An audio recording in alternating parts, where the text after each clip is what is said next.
আজি এই ভিডিঅ'ত আপোনালোকক মই দেখাবলৈ গৈ আছো যিসকল ষ্টুডেণ্টে এইবাৰ মেট্ৰিক আৰু হায়াৰ ছেকেণ্ডাৰী পৰীক্ষাত পাছ কৰিছে অৰ্থাৎ তেওঁলোকে এতিয়া যিসকল ষ্টুডেণ্টে হায়াৰ ছেকেণ্ডাৰী ফাৰ্ষ্ট ইয়াৰ বা ডিগ্ৰীত তেওঁলোকে ফাৰ্ষ্ট ছেমিষ্টাৰত তেওঁলোকে নামভৰ্তি কৰিবলৈ গৈ আছে সো তেওঁলোকৰ কিন্তু এটা বস্তু লাগিব এইটো হৈছে ইউনিক আইডি সো তেওঁলোকৰ এডমিশনৰ কাৰণে ইউনিক আইডিটো তেওঁলোকৰ মেন্ডেটৰী হয় সো তাৰ কাৰণে তেওঁলোকে ইউনিক আইডিটো জেনাৰেট কৰিব লাগিব সো কেনেকৈ জেনাৰেট কৰিব লাগিব কেনেকৈ আপোনালোকে ইউনিক আইডিটো বনাই ল'ব এইটো ভিডিঅ'ত আপোনালোকক সম্পূৰ্ণ প্ৰচেছটো দেখাই দিয়া হ'ব গতিকে ভিডিঅ'টো আপোনালোকে স্কিপ নকৰি ভিডিঅ'টো আপোনালোকে সম্পূৰ্ণকৈ চাব যাতে কোনো ধৰণৰ ভুল নকৰে ওকে সো প্ৰথমে আমি জানি লওঁ ইউনিক আইডিটো কি কি ক্ষেত্ৰত ব্যৱহাৰ কৰা হ'ব ওকে আৰু কোনে কোনে বনাব পাৰিব এইটো ভিডিঅ'ত আপোনালোকক সম্পূৰ্ণ প্ৰচেছটো দেখাই দিয়া হ'ব সো প্ৰথমে আমি আহো যে ইউনিক আইডিটো কি okay so unique ID already কি মই ডিসকাস কৰিলো যে ইউনিক আইডিটো কি হয় কিহৰ পাৰপছত ব্যৱহাৰ কৰা হয় এটা চাওক The unique ID shall be used at the time of admission into various government and provincialized colleges and state universities under higher education Assam. সেটা কৈছে যে ইউনিক আইডিটো ব্যৱহাৰ কৰা হ'ব অকল আপোনাৰ এডমিশনৰ পাৰপসে ব্যৱহাৰ কৰা হ'ব যিসমূহ গভৰ্ণমেণ্ট যিসমূহ কলেজ আছে ওকে আৰু কলেজ আছে বা হায়াৰ এডুকেশ্যন যিসমূহ আছে ইনষ্টিটিউট আছে তাৰ ক্ষেত্ৰত এডমিশন লোৱাৰ ক্ষেত্ৰতহে এইটো আপোনাৰ ইউজ কৰা হ'ব ওকে তাৰপিছত কি কৈছে যে register your information to generate unique ID you must fill এইখিনিটো পিছত আমি আলোচনা কৰিম নাম্বাৰ 2 এতে কি কৈছে চাওক one student can generate only one unique ID and that unique ID shall be used all applications for admission into the college and universities so এটা আৰু এটা কথা কৈছে যে এজন ষ্টুডেন্টে এটা অকল এটা ইউনিক আইডি হে বনাব পাৰিব আৰু সেই ইউনিক আইডি জৰিয়তে তেওঁলোকে কলেজ বা ইউনিভাৰ্চিটি সমূহত তেওঁলোকে এডমিশন ল'ব পাৰিব ওকে সো যিসকল অলৰেডি বনাই লৈছে তেওঁলোকে কিন্তু বনাব নোৱাৰিব ওকে যিসকলে বনা আছিলে তেওঁলোকে বনাব লাগিব ইউনিক আইডি সো কেনেকৈ বনাব লাগিব তাৰ কাৰণে আপোনালোকে এইটো ৱেবসাইটত আপোনালোকে ভিজিট কৰিব লাগিব মই ডেসক্ৰিপচনৰ লিংকটো দি দিম তাৰ পৰা আপোনালোকে ক্লিক কৰি যেটো ডাইৰেক্টৰেট অফ হায়াৰ এডুকেশ্যন যেটো অফিচিয়েল ৱেবসাইট হয় তাতে আপোনালোকে আহি যাব চাহাৰ পিছত এটা আপোনালোকে দেখা পাই আছে online registration for unique ID generation so এটা দেখা পাই আছে আপোনালোকে আৰু প্ৰথমে আপোনালোকে এটা তিনিটা অপচন দেখা পাইছে যদি মোবাইলত কৰিলে আছে তেনৰ ডেস্কটপত কৰি ল'ব তো আপোনালোকে এনেকৈ তিনিটা অপচন দেখা পাব প্ৰথমে আছে গো ফৰ ৰেজিষ্ট্ৰেচন তাৰপিছত student login and modifications of submitted data তাৰপিছত college university login uploading and admission data so এটা তিনিটা অপচন আছে প্ৰথম অপচনটো হৈছে আপোনাৰ ৰেজিষ্ট্ৰেচনৰ কাৰণে প্ৰথম অপচনটো যাব লাগিব আৰু ৰেজিষ্ট্ৰেচন কৰাৰ পিছত যদি কোনোবা ষ্টুডেন্টৰ ভুল থাকি যায় বা কিবা মডিফিকেশন কৰিব লাগে বা কিবা আপডেটছৰ কাম বাকি থাকে তেনেহলে তেওঁ এই যেটো সেকেন্ড যেটো লিংক দেখা পাই আছে অপচন দেখা আছে তাৰ পৰা ক্লিক কৰি তেওঁ এইখিনি কাম কৰিব পাৰে মডিফিকেশনৰ কামখিনি সো যেহেতু আমাৰ এতিয়া নিউ ৰেজিষ্ট্ৰেচন কৰিম আমাৰ ইউনিক আইডি লাগে সো তাৰ কাৰণে আমি গো ফৰ যেটো ৰেজিষ্ট্ৰেচন আছে তাতে আমি ক্লিক কৰি দিম সো তাতে ক্লিক কৰি দিব সো ক্লিক কৰি দিয়াৰ পিছত আপোনাৰ সন্মুখত এখন ফৰ্ম আহি যাব এটা আপোনালোকে ফৰ্মটো আপোনালোকে সম্পূৰ্ণকৈ ফিল আপ কৰিব লাগিব এই ফৰ্মটো ফিল আপ কৰোঁতে আপোনালোকে যাতে ভুল নকৰে ওকে অলপমান এটেনশন দিব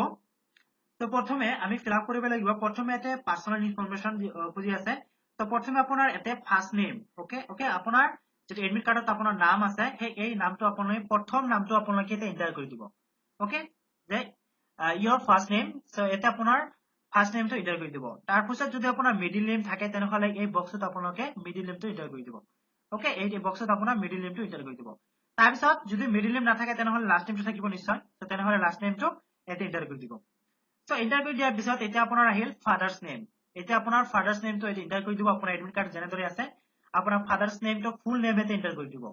তাৰ পিছত আপোনাৰ মাদাৰ্স নেমটো এতে এন্টাৰ কৰি দিব তাৰ পিছত নেক্সট আহিল আপোনাৰ মোবাইল নাম্বাৰ সো মোবাইল নাম্বাৰটো আপোনালোকে দিয়াতে এক্টিভ মোবাইল নাম্বাৰ দিব কাৰণ তাতে ওটিপি যাব ওকে সো সেইকাৰণে আপোনালোকে এতে এক্টিভ মোবাইল নাম্বাৰ দিব আৰু আপোনাৰ নিজৰটো দিবলৈ চেষ্টা কৰিব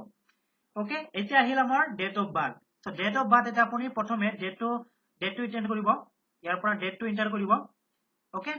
সো তাৰপিছত ইয়াৰটো এন্টাৰ কৰিব এনেকৈ আপোনালোকে আপোনাৰ ডেট অফ বাৰ্থটো ইয়াতে এন্টাৰ কৰি ল'ব সো লোৱাৰ পিছত নেক্সট আমাৰ আহিল জেন্ডাৰ সো ইয়াতে ক্লিক কৰি দিব মাল্টিপল অপচন আহি যাব এটা আপোনাৰ যদি মেল হয় তেনেহলে মেলটো সিলেক্ট কৰি ল'ব আৰু যদি ফিমেল হয় ফিমেল সিলেক্ট কৰি ল'ব আৰু যদি বেলেগ হয় তেনেহলে সিলেক্ট কৰি ল'ব ওকে সো এটা আহিল ৰিলিজন সো আপুনি কোনটো ধৰ্মৰ হয় এইটো ইয়াৰ পৰা সিলেক্ট কৰি ল'ব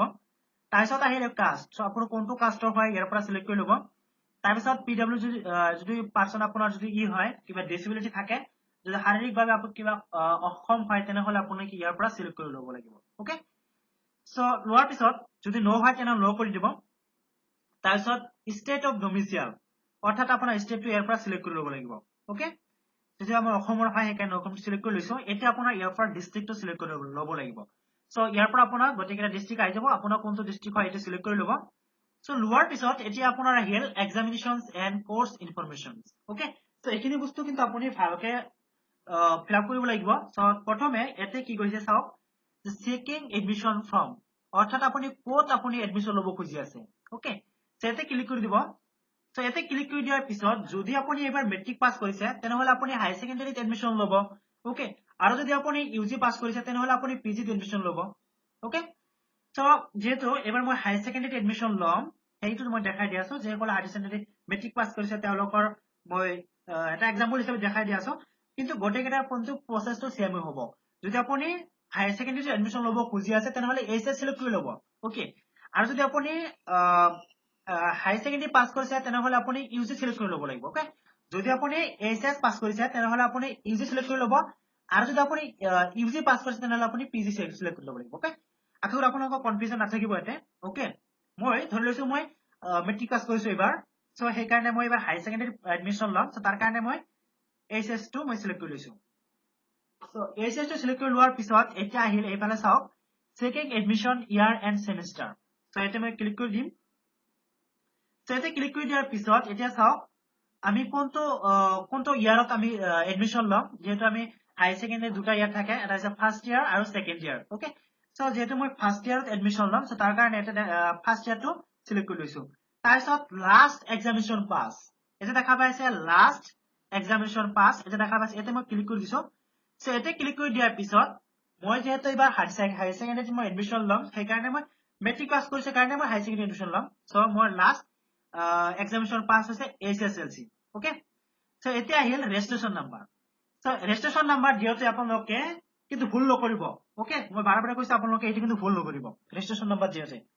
সো যদি আপুনি এইচএস ফাৰ্স্ট ইয়াৰত যদি আপুনি এডমিশন ল'ব খুজি আছে তেনেহলে আপোনাৰ ৰেজিষ্ট্ৰেচন নাম্বাৰ দিব লাগিব মেট্ৰিকৰ ৰেজিষ্ট্ৰেচন নাম্বাৰ এটা এন্টাৰ কৰিব লাগিব ক'ত এন্টাৰ কৰিব লাগিব মই কৈ আছো ওকে সো এইখিনি বস্তু আপোনালোকে নোটিস কৰিব তাৰপিছত যদি নেক্সট আহিল যদি আপুনি হায়াৰ সেকেন্ডাৰীত আপোনালোকে এডমিশন লৈছে এইচএস সেকেন্ড ইয়াৰত যদি আপোনালোকে এডমিশন ল'ব খুজি আছে তেনে ক্ষেত্ৰত আপোনালোকে কি কৰিব লাগিব কোনটো ৰেজিষ্ট্ৰেচন বহাব লাগিব এইচএস ফাৰ্স্ট ইয়াৰৰ যেটো ৰেজিষ্ট্ৰেচন নাম্বাৰ আছে সেইটো আপোনালোকে বহাব লাগিব ওকে ওকে আপুনি যদি বৰ্তমান এইচএস ফাৰ্স্ট ইয়াৰ পাস কৰিছে অৰ্থাৎ আপুনি সেকেন্ড ইয়াৰৰ হয় তেনেহলে আপোনাৰ ৰেজিষ্ট্ৰেচন নাম্বাৰটো বহাব লাগিব এইচএস ফাৰ্স্ট ইয়াৰৰ যেটো ৰেজিষ্ট্ৰেচন নাম্বাৰ আছে সেইটো আপুনি বহাব লাগিব ওকে সো নেক্সট আহিল 3 নম্বৰটো কি কৈছে চাওক ইউজি ফাৰ্স্ট সেমিস্টাৰ এডমিশন অৰ্থাৎ আপুনি এবাৰ যদি আপুনি হায়াৰ সেকেন্ডাৰী পাস কৰিছে তেনেহলে আপুনি ডিগ্ৰী ফাৰ্স্ট সেমিস্টাৰ এডমিশন লৈছে অৰ্থাৎ ইউজি ফাৰ্স্ট সেমিস্টাৰ এডমিশন লৈছে সো তেনে ক্ষেত্ৰত আপুনি কোনটো ৰেজিষ্ট্ৰেচন নাম্বাৰ বহাব লাগিব এটা চাওক কি কৈছে যে registration number of higher secondary HS okay যেটো আপোনাৰ হায়াৰ সেকেন্ডাৰী যেটো আপোনাৰ ৰেজিষ্ট্ৰেচন নাম্বাৰ আছিলে সেই ৰেজিষ্ট্ৰেচন নাম্বাৰটো আপোনাৰ বহাব লাগিব ওকে সো এটা আহিল যদি আপুনি ইউজি ফাৰ্স্ট সেমিস্টাৰ এডমিশন ল'ব খুজি আছে তেনেহলে আপোনাৰ কোনটো ৰেজিষ্ট্ৰেচন নাম্বাৰ বহাব লাগিব এটা চাওক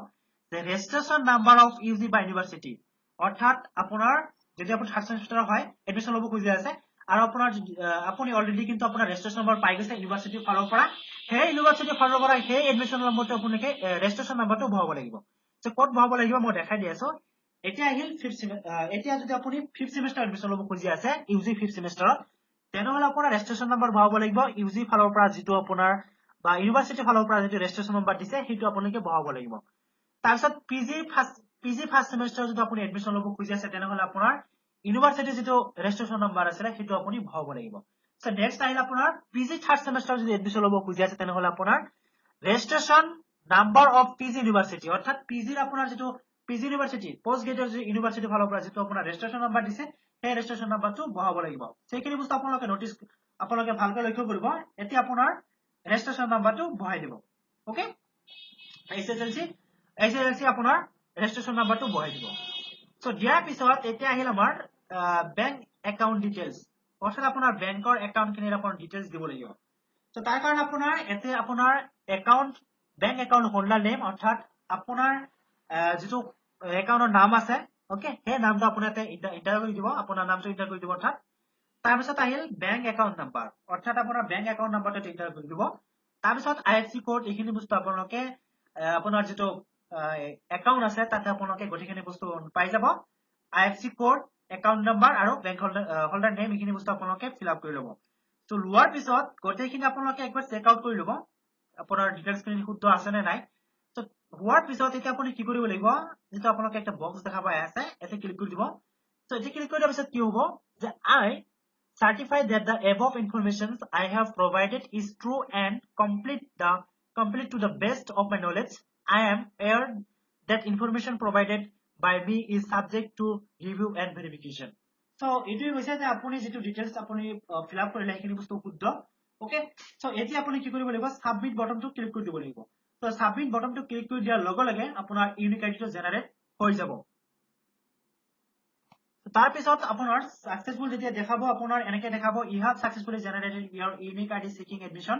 সো আপুনি কোনটো এডমিশন লৈ আছে তাতে আপোনাৰ তাৰ এগেইনষ্টত আপোনাৰ ইউনিক আইডিটো দেখা পাব সেইটো নোট ডাউন কৰি ল'ব ওকে সো ইয়াৰ পৰা আপোনালোকে এনেকে আপোনালোকে ইউনিক আইডিটো জেনাৰেট কৰি ল'ব লাগিব এতিয়া আপোনালোকে এডমিশনৰ কাৰণে যিসকল হায়াৰ সেকেন্ডাৰী